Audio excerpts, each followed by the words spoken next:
When determining how to make choices, leaders have two opposite styles at their disposal: the autocratic leadership style and the democratic leadership style. Let's see how these styles play out in the case of Adrian and Jill. Adrian is CEO of a decentralized international company that needs to be reorganized because of the changing business model. While Jill is one of the powerful country managers who would need to implement the reorganization in her unit. Jill, we've been speaking about this plan for long enough. It's time we reach a decision and move on. I don't want to stall, Adrian, but there are still issues that I have big doubts about. And besides, none of the country managers can seem to agree with each other. I understand those doubts.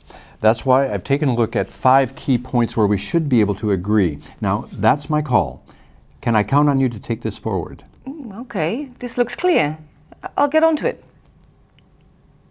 Do you see how Adrian successfully took personal responsibility to make the decision, cutting through disagreements and setting a clear direction? But you can easily overdo a good thing. We've spoken about the plan long enough. It's time to take a decision and to move on. I don't want to stall, Adrian, but there are still issues that I have big doubts about. And besides, none of the country managers can seem to agree with each other. Jill, I'm CEO. I'm end responsible. It's my call. If there are any country managers who aren't on board, then I'm not going to ask them to stay. Okay, Adrian, that's clear.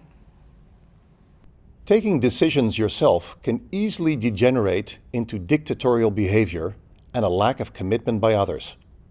But note that there's an opposite approach to the autocratic leadership style. Jill, we've had some good discussions about the plan, but I think it's time we make a decision and move forward. I don't want to stall, Adrian, but there are still issues that I have big doubts about. And besides, none of the country managers can seem to agree with each other. I understand those doubts. That's why I want to propose these points to bridge those differences. Can you bring the managers together and discuss this, but also have a final plan by the end of the week? Okay, this looks promising.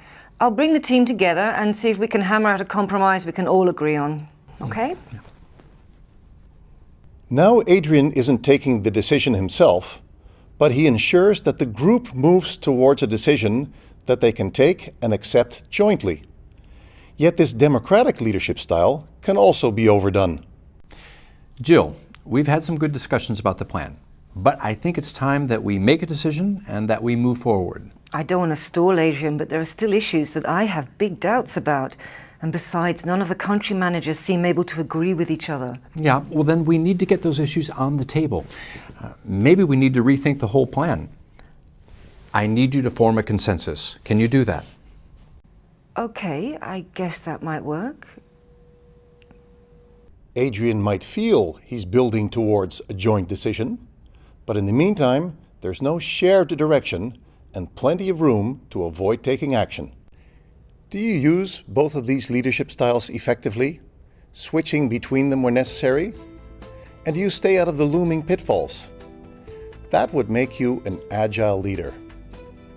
If you want to read up on these two styles and would like to look at 9 more pairs of styles, then go to leadershipagility.com or download the Leadership Leap app for tablets. Or take a look at our book, Leadership Agility: Developing Your Repertoire of Leadership Styles.